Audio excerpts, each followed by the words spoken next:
manze, unajua ni siku mingi bana tujaenda. Kwa sasa kwa kija tunaenda kufanya nini? Tunaenda tu kutulia hapo manze, hata hakuna kitu tutafanya manze.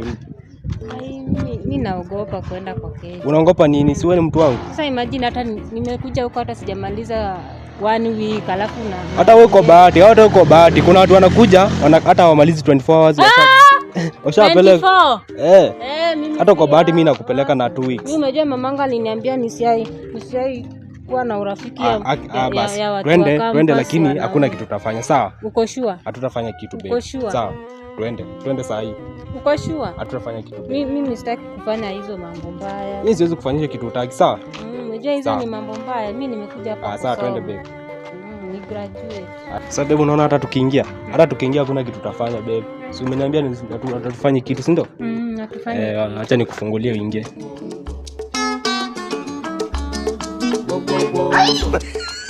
A few moments later. Sasa babe, utaenda fit manze. Saidia fair. Ati fair? Ai fair, we rudi hostel bwana. Uwezi tembea kwa nini? Haiwezi, unajua kitu yenye umeniambia umefanya na umeniambia hakuna kitu yenye tutafanya. Mimi hakuna kitu tumefanya. Wewe fanye hivi, wewe rudi hostel.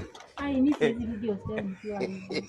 Uwezi rudi kwa nini? Rafiki wangu ataniuliza kwani nimeenda wapi. Wewe rudi hostel. Uwezi nipatie fare ama uniite mtu wa boda. Wewe enda umuite, enda mlipa baadaye, sawa? Umlipe baadaye umuite akuje hapa. Wewe rudi hostel. Sawa? Wewe rudi.